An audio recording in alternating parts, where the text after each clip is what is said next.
जमी विवाद पुतुरा बहु हत्या मामला गिरफ दादा ससुर पत्नी झुलंता मृतदेह उद्धार घटना घटी कटक जिला महांगा थाना अकरपड़ा गांव में गतकाली पुतुरा बहु स्वर्णलता साहू को हत्या करथिला दादा ससुर चंद्रमणि साहू ए मामला रे पुलिस ताकू गिरफ करथिला किंतु चंद्रमणि पत्नी सरस्वती आज झुलंता अवस्था उद्धार होईछि मृतदेह पुलिस मृतदेह को जबत करी तदंत करुछि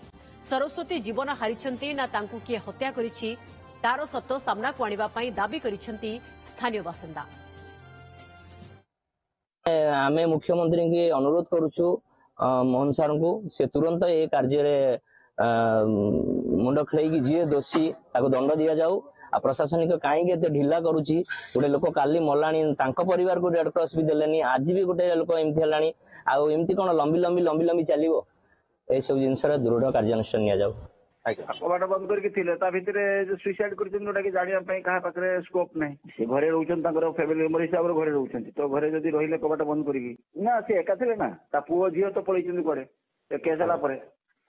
ये एका थे आम बंधु बांधव को खबर देचु आसला देखू।